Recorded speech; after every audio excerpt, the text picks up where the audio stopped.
The Galactic Council chamber buzzed with panicked voices as Admiral Zethka of the Vraxian Empire slammed his four-armed fist against the holographic display.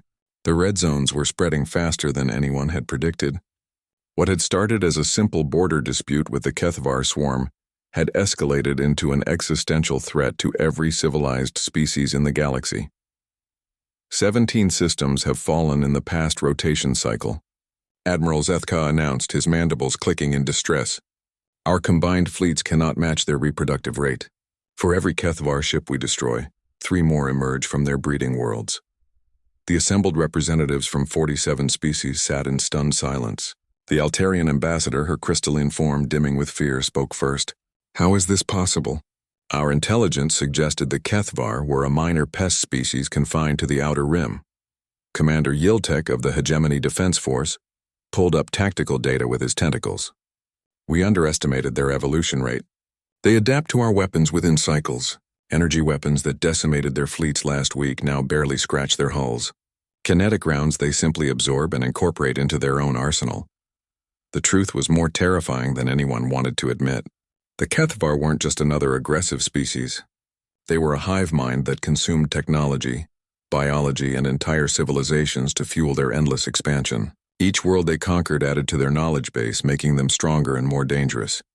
What about the Nexari battlecruisers? Asked the Telonian representative, his scaled head turning toward the military advisors. Surely their quantum disruptors can penetrate Kethvar defenses. Admiral Zethka's expression darkened. The Nexari sent their entire 7th Fleet to the Corridon system 3 days ago. We lost contact 12 hours later. Long-range sensors detected massive debris fields where their ships used to be. The chamber erupted in worried chatter. The Nexari possessed some of the most advanced military technology in the galaxy. If their quantum disruptors had failed, what hope did conventional weapons have? We need to consider evacuation protocols, suggested the Palaxian Council member. Begin moving core populations to the inner rim worlds while we still can. Evacuation? Zethka's voice carried bitter irony. And go where exactly? The Kethvar consume everything. They don't just destroy worlds, they devour them completely. Raw materials, atmosphere, even the orbital mechanics get stripped and repurposed for their expansion. The strategic display showed the terrifying scope of Kethvar advancement. In just 6 months, they had consumed 43 worlds and were advancing on 3 separate fronts. Their bioships grew larger with each victory, incorporating the technology and resources of defeated civilizations. There must be something, insisted the Altarian ambassador. Some weapon or strategy we haven't considered. Commander Yiltek accessed his database files. We've attempted everything. Nuclear bombardment simply feeds their energy absorption capabilities. Biological weapons they adapt to within hours. We even tried temporal displacement devices, but their hive mind operates outside normal space-time parameters. The mood in the chamber grew increasingly desperate. These were the greatest military minds from the most advanced civilizations in the galaxy, and they were admitting defeat against what had initially seemed like a manageable threat. What about the precursor artifacts? Asked a quiet voice from the back of the chamber. The question came from Ambassador Trixall of the Exploration Guild. The ancient weapons caches in the Dead Zone regions? Admiral Zethka shook his head grimly. Already considered and attempted. We sent 3 archaeological expeditions to recover precursor technology. The Kethvar were waiting for them. Somehow they knew about the artifacts before we even arrived. The implications sent chills through the assembly. The Kethvar weren't just consuming current civilizations, they were accessing historical knowledge and strategic thinking that should have been impossible for a hive mind to comprehend. Then we're truly lost, whispered the Palaxian representative. If even precursor technology cannot stop them? Not necessarily, interrupted a new voice. The chamber turned to see Diplomatic Liaison Corps of the Species Integration Office standing near the entrance. She carried a data tablet and wore an expression of cautious optimism that seemed out of place given the circumstances. Liaison Corps, Admiral Zethka acknowledged formally. Do you have something to contribute to our strategic discussions? Cora approached the central display and uploaded her data. I've been reviewing our species database, looking for any civilization or technology we might have overlooked. Something that might give us an advantage the Kethvar haven't encountered before. The display showed star charts of the galaxy's spiral arms, with various species marked in different colors indicating their technological advancement levels and military capabilities. As you can see, we've cataloged nearly every spacefaring civilization in the galaxy. Advanced species like the Nexari, Vraxians, and Altarians are marked in blue, mid-tier civilizations in green, primitive or pre-spaceflight species in yellow. We're aware of our own census data, Commander Yiltek said impatiently. What's your point? Cora highlighted a small section in one of the outer spiral arms. There's one species we haven't contacted. They're classified as a developing civilization. Recently achieved faster-than-light travel. Our initial surveys suggested they weren't advanced enough for Council membership, so we've been monitoring them passively. The assembled representatives looked skeptical. If the galaxy's most advanced civilizations couldn't stop the Kethvar, what could a primitive species possibly contribute? What makes this species special? Asked the Altarian ambassador. Cora pulled up biological and cultural data. They call themselves humans. What makes them interesting is their approach to warfare. Unlike most civilized species, they haven't evolved past their predatory instincts. They still engage in large-scale conflicts among themselves, constantly developing new weapons and tactics. Admiral Zethka's mandibles clicked dismissively. Primitive barbarism won't help against the Kethvar. Perhaps, Cora continued, but there's something else. Humans have a psychological trait their scientists call persistence hunting. They don't just fight to win. They fight until their enemies are completely destroyed. Their military history shows a pattern of escalation that other species find disturbing. She displayed historical data from Earth's recent conflicts. When attacked, they don't just defend.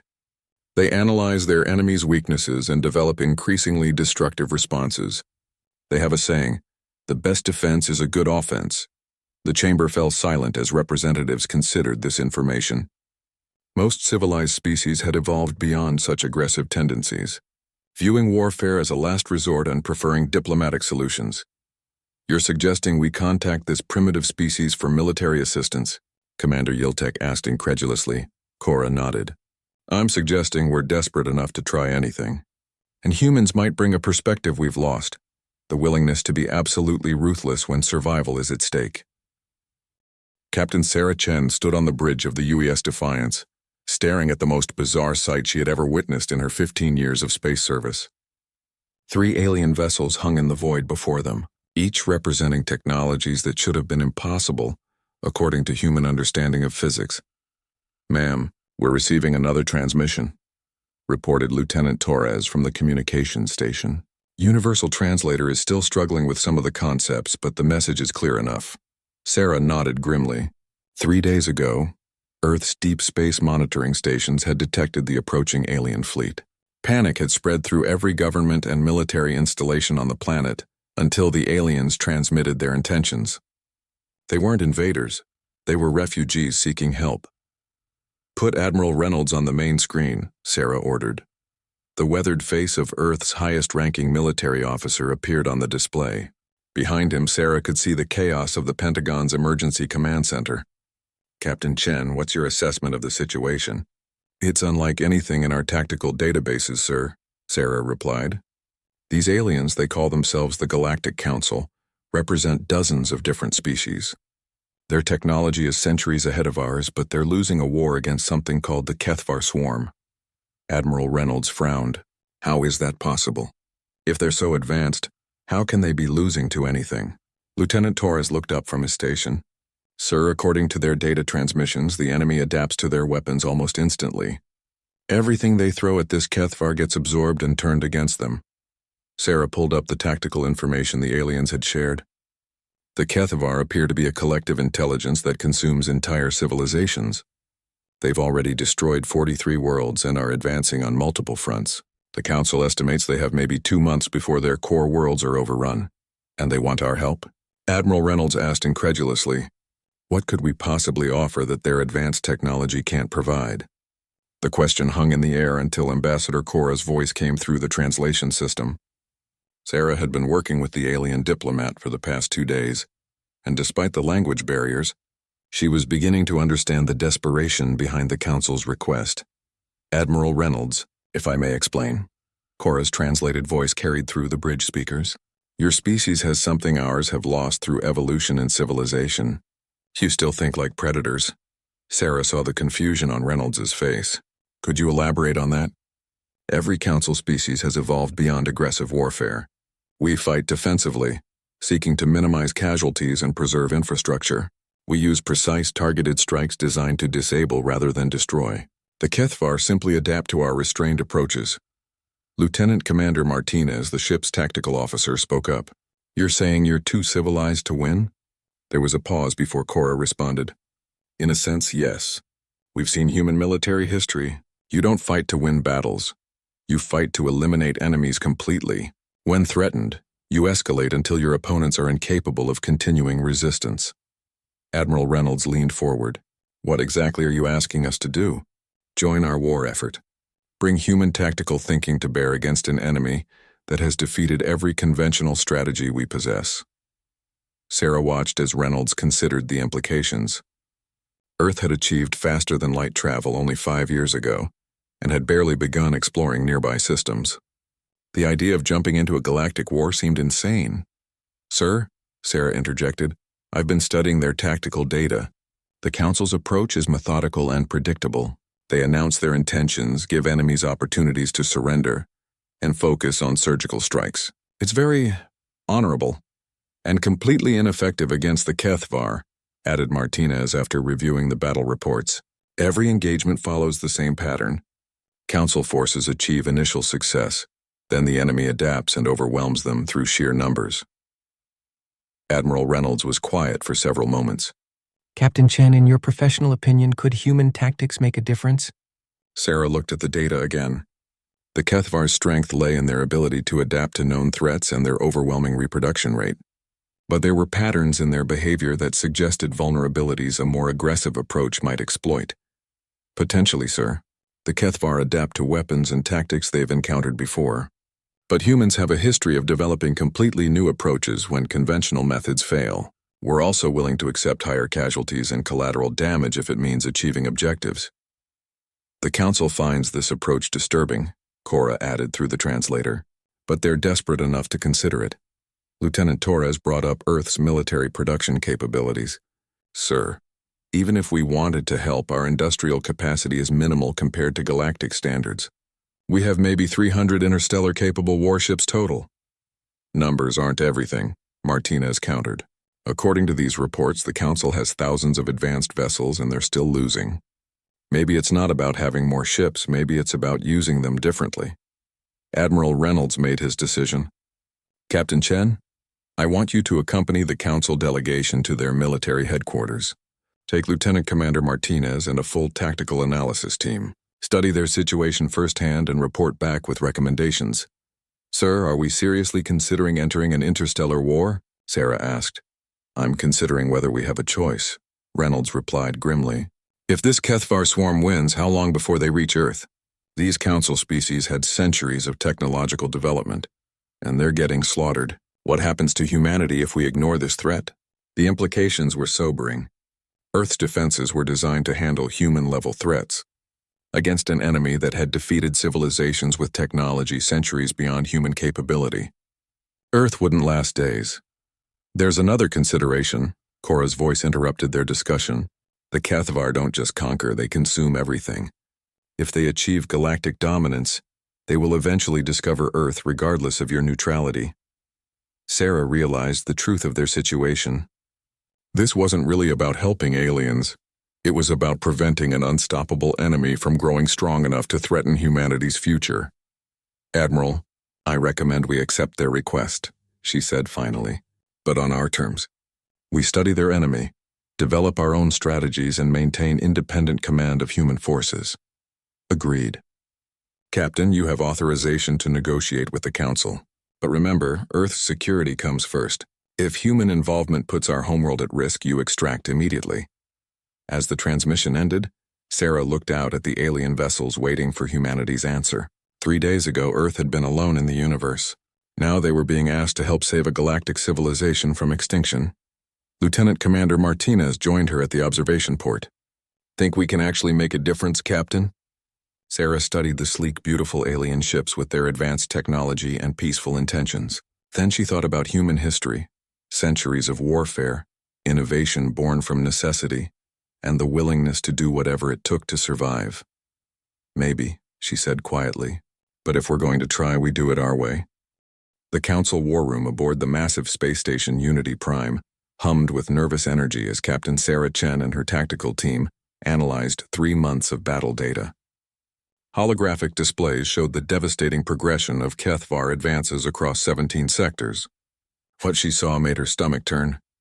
"This is a slaughter," Lieutenant Commander Martinez whispered, studying casualty reports from the Battle of Zarian Prime. The Council lost 800 ships in 6 hours. Admiral Zethka's mandibles clicked in agitation as he approached the human delegation. "Your species has had adequate time to study our predicament. What solutions do you propose?" Sarah looked up from the tactical display, her expression grim. "With respect, Admiral, you're not fighting a war. You're conducting a series of elaborate suicide missions." The alien commander's forearms tensed. "Explain." "Every engagement follows the same pattern," Sarah began, pulling up battle footage. "You establish defensive perimeters, announce your presence, and wait for the enemy to come to you.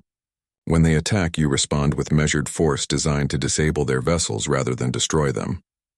We follow the galactic warfare conventions," protested Commander Yiltek.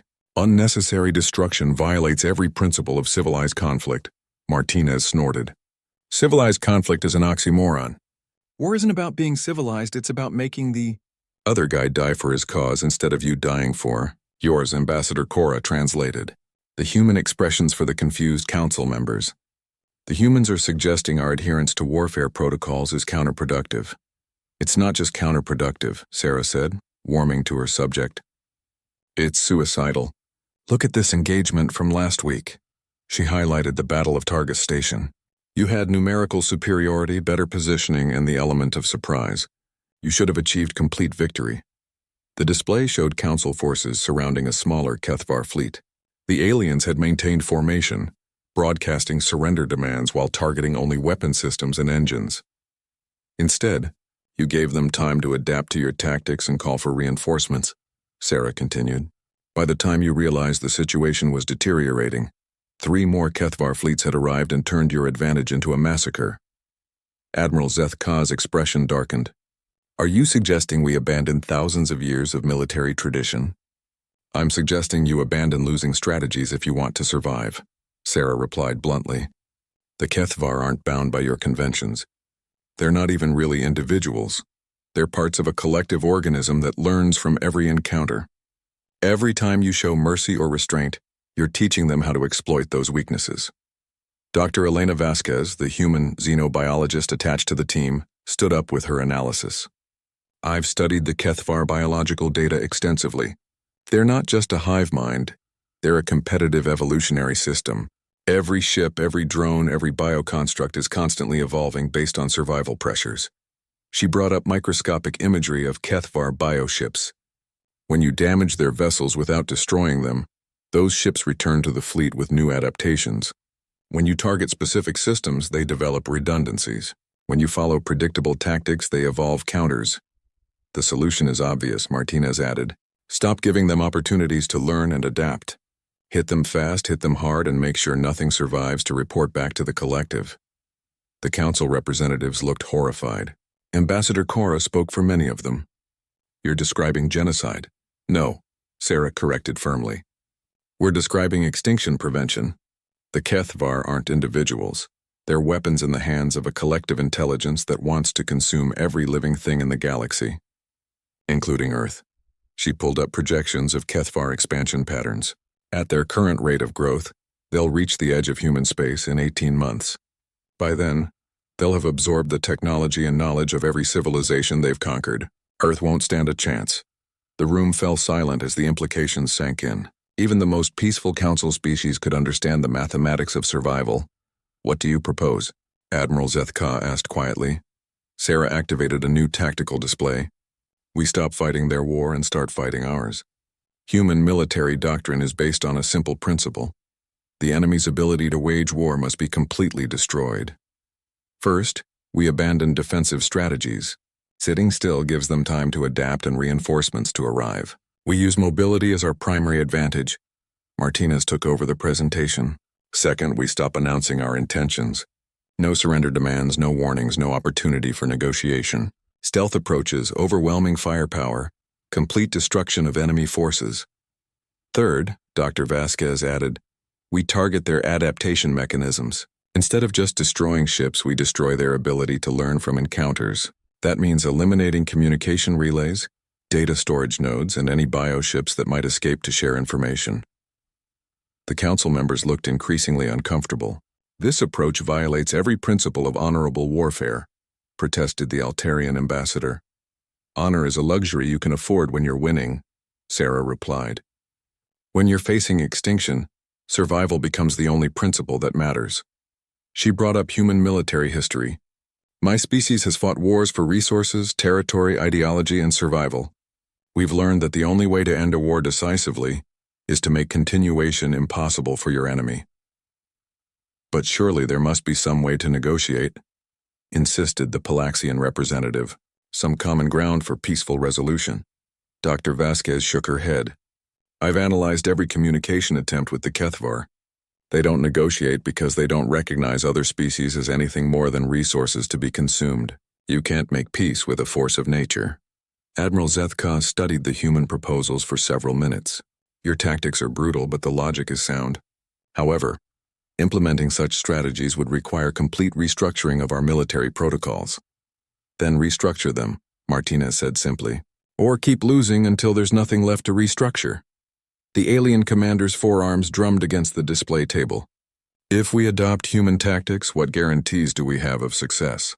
Sarah looked around the room at the desperate faces of dozens of species fighting for their survival. No guarantees. But I can tell you this, if you keep fighting the way you have been, you will lose. The Kethvar have already proven they can defeat your current methods. At least our way gives you a chance, she continued.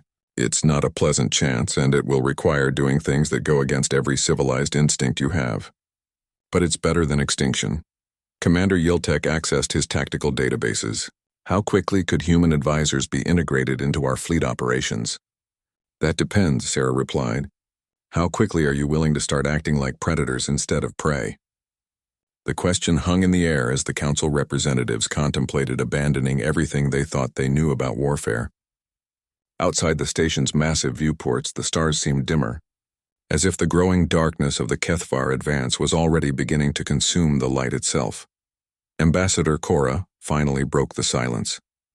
The council will need to vote on implementing human tactical doctrines. But given our current situation, I believe the outcome is inevitable. Sarah nodded grimly. Then we'd better start preparing for a very different kind of war. 6 weeks after the council voted to implement human tactical doctrine, Captain Sarah Chen found herself aboard the Nexari battlecruiser Sovereign Dawn, watching Admiral Zethka struggle with concepts that went against 40,000 years of Vraxian military tradition. You want us to attack without warning? The Admiral asked for the third time, his mandibles clicking nervously. No opportunity for surrender? No chance for the enemy to withdraw? That's exactly what I want, Sarah replied firmly. Every time you announce your presence, you give the Kethvar time to adapt their defenses and call for reinforcements. Surprise is the only advantage we have that they can't immediately counter. Lieutenant Commander Martinez pulled up intelligence reports from their recent reconnaissance missions. The Kethvar have established a major staging area in the Chronos system. 17 bioships, including 3 of their largest hive vessels. It's the perfect target for our new approach. Dr. Vasquez highlighted the biological analysis. According to our scans, those hive vessels contain the primary adaptation algorithms for the sector. If we can destroy them completely, it will set back Kethvar learning capabilities by months. Admiral Zethka studied the tactical display with visible discomfort. The conventional approach would be to establish a blockade, demand evacuation of any civilian populations, and provide opportunity for negotiation. The conventional approach is why you've lost 57 systems, Sarah countered. The Kethvar don't have civilians. Every organism is part of their military structure. And they don't negotiate, they consume. Captain Mortal of the Hegemony Defense Force leaned forward. Assuming we adopt this aggressive strategy, what are the specific tactical modifications? Martinez activated the human battle plan. 3-phase attack. Phase 1. Stealth approach using sensor shadows from the system's gas giant. We get within striking distance before they detect us. Phase 2. Simultaneous assault on all targets. No graduated response, no targeting of specific systems. Full firepower directed at complete destruction of enemy vessels. Phase 3. Pursuit and elimination of any surviving units. Nothing escapes to carry information back to the main Kethvar fleet.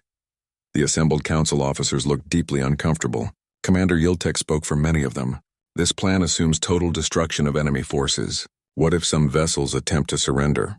The Kethvar don't surrender, Dr. Vasquez explained patiently. They're not individuals making survival decisions, they're organs of a larger organism. A Kethvar bioship attempting to withdraw isn't surrendering. It's attempting to preserve tactical intelligence for future encounters. Sarah pulled up recordings from previous battles. Watch this engagement from 3 weeks ago. You accepted the surrender of a damaged Kethvar vessel and allowed it to withdraw. 2 days later, every ship in their fleet had adapted to counter the weapons that damaged that vessel. The footage showed council forces achieving initial success, then being systematically overwhelmed as the enemy adapted in real time to their tactics. Your mercy became their weapon, Martinez added bluntly. Every Kethvar unit that survives an encounter makes their entire fleet stronger. Admiral Zethka's 4 arms trembled slightly. You're asking us to become something we've evolved beyond. Something primitive. I'm asking you to become something that can survive, Sarah replied. Evolution that leads to extinction isn't really evolution. It's a dead end. She activated another display showing human military history. My species fought 2 global wars that killed over 100 million people. We developed weapons capable of destroying our entire planet. It was brutal, horrifying, and absolutely necessary for our development. Those wars taught us that sometimes the only way to preserve civilization is to be willing to abandon civility. The Kethvar are an existential threat that requires existential solutions. Captain Mortal accessed his tactical databases. Human warfare does show remarkable effectiveness rates, but the psychological cost to our crews could be severe. The psychological cost of extinction is worse, Martinez pointed out. Besides, you won't be fighting individuals. You'll be fighting parts of a machine that wants to consume everything you've ever cared about. Ambassador Cora spoke up from her position at the diplomatic station. The Council has already approved human tactical integration. The question now is implementation. Admiral Zethka straightened his posture, making a visible decision. Very well. We will attempt your approach at Kronos system, but I want human officers embedded with every ship group to ensure proper execution. Agreed, Sarah nodded. But understand, once we start this, there's no going back to your old methods. The Kethvar will adapt to know we're no longer following conventional warfare protocols. They'll become more dangerous to fight, but also more predictable, Dr. Vasquez added. Once they realize we're targeting their adaptation mechanisms, they'll focus on protecting those systems. That gives us new vulnerabilities to exploit. The planning session continued for 6 hours as human and council officers worked out the details of their first joint operation. The cultural differences were profound. Where council military thinking emphasized preservation and minimal casualties, human doctrine prioritized objective completion regardless of cost. As the briefing concluded, Admiral Zethka approached Sarah privately. Captain Chen, I must ask, does it trouble you to teach others to become killers? Sarah considered the question carefully. Admiral, the Kethvar aren't people. They're a predator species that views every other form of life as food. Teaching you to fight them effectively isn't making you killers, it's making you survivors. But where does it end? If we adopt human methods, do we become as aggressive as humans? That's up to you, Sarah replied honestly. Humans learn to control our aggressive instincts through necessity. We had to, or we would have destroyed ourselves. You'll face the same choice after this war is over. The Admiral's mandibles clicked thoughtfully. And if we cannot control those instincts? Sarah looked out at the stars through the ship's massive viewport. Somewhere out there, the Kethvar were consuming entire worlds, turning living civilizations into raw materials for their endless expansion. Then you'll survive to face that problem, she said finally, which is better than the alternative. Admiral Zethka nodded slowly. When do we begin the assault on Kronos system? 18 hours. Long enough to brief your crews on the new protocols, but not long enough for them to overthink what they're about to do. As the Admiral left to prepare his fleet, Sarah remained on the observation deck. Martinez joined her after several minutes. Think this will work? He asked. Sarah watched as dozens of Council warships moved into formation around them. Sleek vessels designed for precise surgical warfare were about to be used for something their builders had never intended. "It has to work," she replied, "because if it doesn't, we've just taught a bunch of peaceful civilizations to be killers for nothing." The fleet began moving toward the Chronos system, carrying with it the hopes of 47 species and the brutal wisdom of humanity's violent past. The bridge of the Sovereign Dawn was unnaturally quiet as the combined fleet approached the Chronos system. Captain Sarah Chen watched the tactical displays with growing tension, knowing that the next few hours would determine whether human military doctrine could save the galaxy or simply accelerate its destruction. "Stealth approach successful," reported Captain Mortal from his position at the sensor station. "The Kethvar haven't detected our presence. All vessels are maintaining communication silence." Admiral Zethka's forearms worked nervously at his command console. After 40,000 years of announcing military intentions and providing opportunities for surrender, attacking without warning felt fundamentally wrong to every instinct he possessed. "Human vessels report ready for Phase 1 initiation," Lieutenant Commander Martinez announced from his embedded position with the fleet coordination team. Sarah studied the enemy positions one final time. 17 Kethvar bioships hung in orbit around Kronos Prime, their organic hulls pulsing with bioluminescent patterns that served as both communication and adaptation mechanisms. The three massive hive vessels dominated the formation, each one containing millions of individual Kethvar organisms and the collective intelligence nodes that made their rapid adaptation possible. "All fleet groups report. Positioning complete," announced Commander Yiltek. "We have clear firing solutions on all primary targets." The assembled council officers looked to Admiral Zethka for final authorization. The Vraxian commander stared at the display for several long seconds, visibly struggling with the decision to abandon everything his civilization had taught him about honorable warfare. "Admiral," Sarah said quietly, "remember what's at stake. Those ships down there aren't carrying soldiers. They're carrying the collective memory of every civilization the Kethvar have consumed. Every world they've devoured, every species they've absorbed, every technological advancement they've stolen." She pulled up intelligence reports from the Outer Rim territories. 3 days ago, the Kethvar consumed the Malaki homeworld. 2 billion individuals reduced to raw biomass in 6 hours. The survivors' last transmission was a plea for someone, anyone, to stop them before they spread further. Admiral Zethka's mandibles clicked once, sharply. "All vessels initiate Phase 1. Execute immediate attack on all designated targets. No survivors." The order rippled through the fleet as decades of restraint and civilization gave way to the brutal mathematics of survival. Nexari quantum disruptors opened fire alongside hegemony plasma cannons and Altarian particle beams. The human vessels, smaller but more maneuverable, targeted the communication nodes that allowed Kethvar ships to share adaptation data. The first salvo was devastating. 3 Kethvar bioships simply ceased to exist, their organic hulls vaporized by concentrated firepower. The survivors immediately began adapting, their bioluminescent patterns shifting as they analyzed the attack and developed countermeasures. "Enemy vessels are adapting to our energy signatures," reported Dr. Vasquez from her position, monitoring Kethvar biological responses. "Hull densities increasing, defensive frequencies shifting." "Phase 2, Sarah ordered. "Switch to kinetic rounds and focused plasma bursts. Don't give them time to adapt to any single weapon type." The Council fleet implemented human tactical doctrine with increasing effectiveness. Instead of maintaining formation and trading measured shots, they swarmed the enemy vessels with overwhelming firepower from multiple angles. When Kethvar ships began adapting to energy weapons, the attackers switched to kinetic rounds. When the bioships developed armor against projectiles, the fleet targeted structural weak points with surgical precision. "This is remarkable," Admiral Zethka commented, as another Kethvar vessel broke apart under concentrated fire. "They're still adapting, but not fast enough to counter our rapid tactical shifts." Martinez nodded grimly. "The key is never giving them a chance to complete their adaptation cycle. Hit them with everything, hit them fast, and keep changing your approach before they can counter it." The largest hive vessel, a massive organic construct nearly 2 kilometers long, began emitting powerful electromagnetic pulses designed to disrupt the attacking fleet's coordination. Council ships that would normally have withdrawn to analyze and counter the new threat instead pressed their attack, trusting in human doctrine to see them through. Target the hive vessel's central neural clusters, Sarah ordered.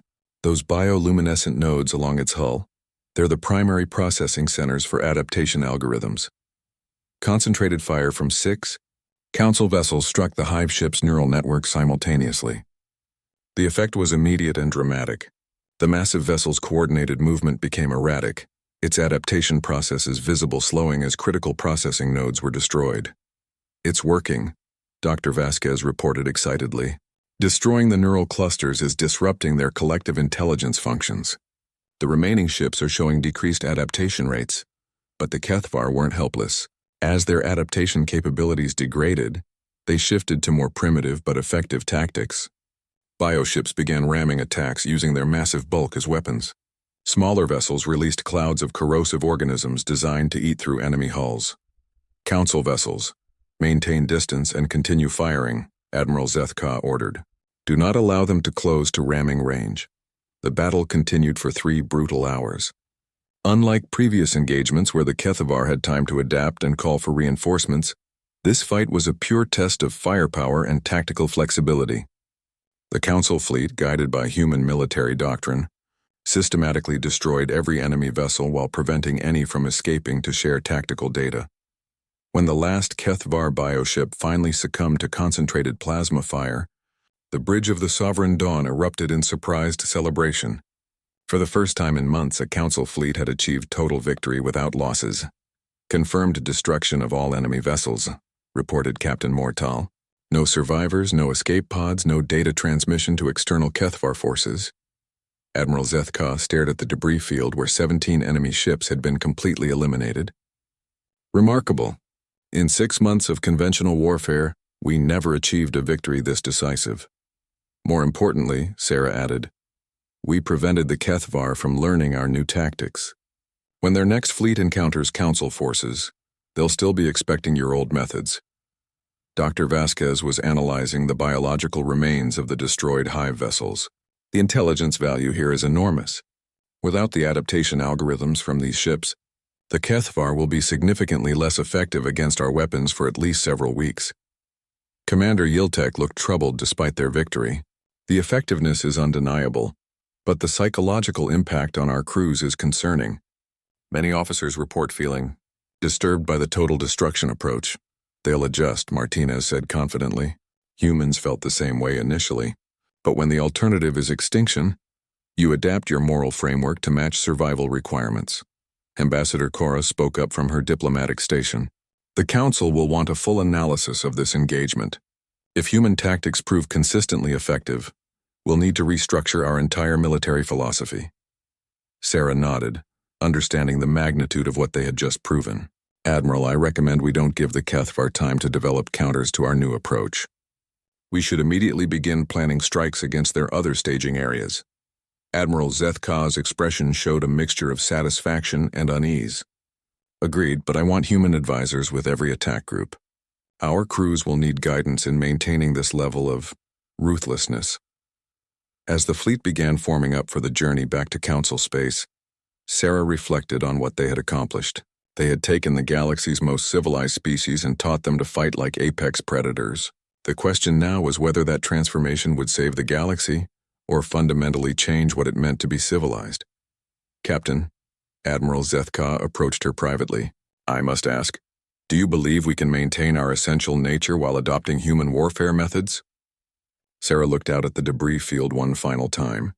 Admiral, your essential nature is to survive and protect what you care about. Everything else is just methodology. 8 months after the Battle of Kronos System, Captain Sarah Chen stood in the same Council war room where she had first proposed human tactical doctrine. The holographic displays told a very different story now.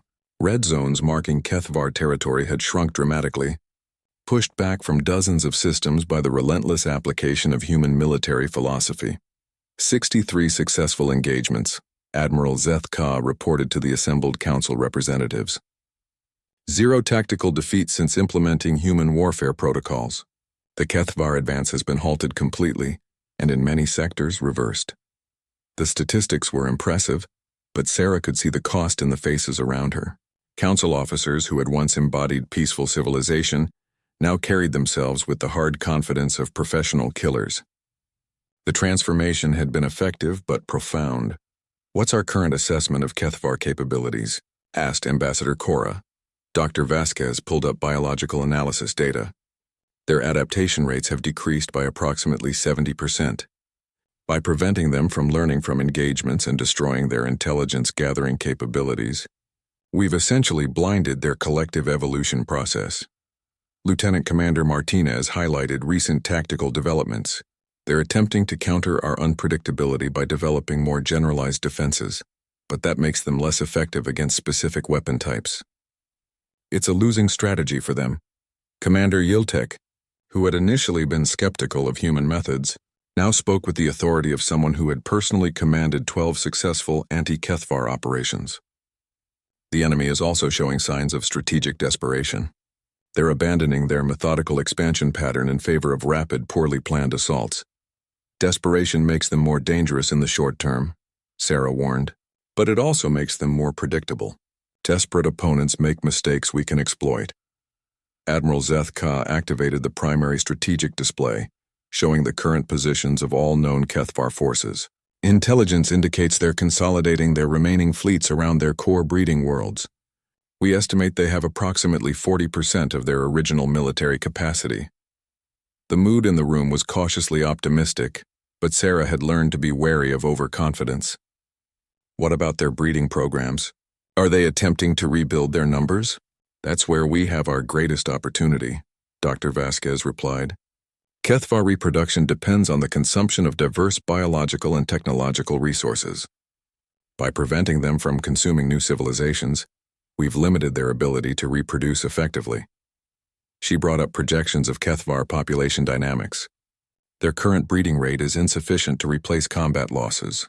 For the first time since this war began, we're killing them faster than they can reproduce. The implications were staggering. The seemingly unstoppable force that had threatened galactic extinction was now fighting a losing war of attrition. However, Dr. Vasquez continued, this creates a new tactical consideration. As their situation becomes more desperate, they may attempt a final massive assault using all remaining forces.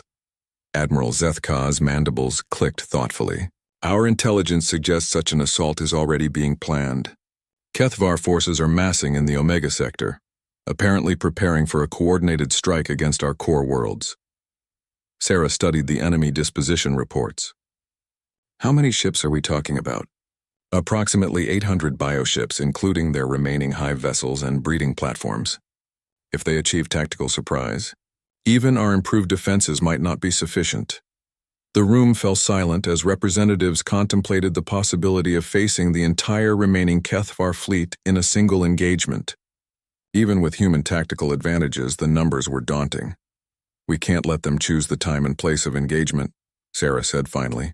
If they're massing for a final assault, we need to hit them before they're ready. Martinez pulled up logistical analysis. The Council fleet currently has 430 operational vessels. We'd be outnumbered almost 2-to-1. Numbers aren't everything, Commander Yiltek replied, surprising everyone with his adoption of human military thinking. We've proven that tactical superiority can overcome numerical disadvantages. Ambassador Cora looked concerned. Are we seriously considering a preemptive strike against their entire remaining fleet? The risks are enormous. The risks of inaction are worse, Admiral Zeth-Ka stated firmly. If we allow them to complete their preparations and choose their own attack strategy, we'll be fighting on their terms again. Sarah activated tactical projections showing potential engagement scenarios. We have advantages they can't counter. Our crews are experienced with aggressive tactics now. We understand their adaptation limitations, and we have detailed intelligence on their current capabilities. More importantly, she continued, they're expecting us to maintain defensive positions and react to their assault. A preemptive strike violates everything they think they know about Council military behavior. Dr. Vasquez highlighted biological analysis of the massing Kethvar forces. Their current formation is optimized for a coordinated assault, not for defending against attack. If we can achieve surprise, their own tactical preparation becomes a vulnerability. The debate continued for hours as Council representatives weighed the unprecedented decision to launch an offensive strike designed to end the war through complete elimination of enemy forces. The old council would never have considered such an aggressive approach, but months of human influence had changed their fundamental understanding of warfare. "I propose we implement Operation Final Solution," Admiral Zethka announced, using a designation that would have been unthinkable before human involvement. "Complete mobilization of all council military assets for a decisive assault on Kethavar staging areas." The vote was surprisingly unanimous. Representatives who had once advocated for defensive strategies and diplomatic solutions now endorsed the total destruction of their enemies. "When do we begin?" asked Captain Mortal. Sarah looked around the room at faces that had been transformed by necessity and human military doctrine. "We begin immediately. The longer we wait, the more time they have to complete their preparations." As the meeting concluded and officers began coordinating the largest military operation in galactic history, Admiral Zethka approached Sarah privately. "Captain Chen, when this war is over, what happens to the Council? We've become something very different from what we were." Sarah considered the question carefully. "Admiral, you've become something that can survive in a dangerous galaxy. What you do with that capability afterward is up to you. But we've learned to kill without mercy, to destroy completely, to abandon civilized restraint. How do we return to peace?" "The same way humans did," Sarah replied. "By remembering that the capacity for violence and the choice to use it are two different things. You've learned to be dangerous when necessary. Now you'll learn to be peaceful when possible." Admiral Zethka's mandibles clicked once in understanding. "And if we cannot make that distinction?" Sarah looked out at the assembled fleet, preparing for humanity's final gift to galactic civilization. The knowledge of how to win wars so decisively that no one would dare start them. "Then, you'll survive to face that challenge," she said simply, "which is better than the alternative."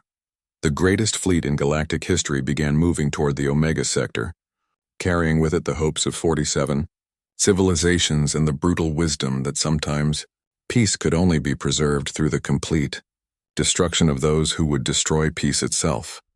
The war that had nearly consumed the galaxy was about to end, not through negotiation or compromise, but through the ruthless application of humanity's oldest lesson, that sometimes the only way to save civilization is to be willing to abandon civility.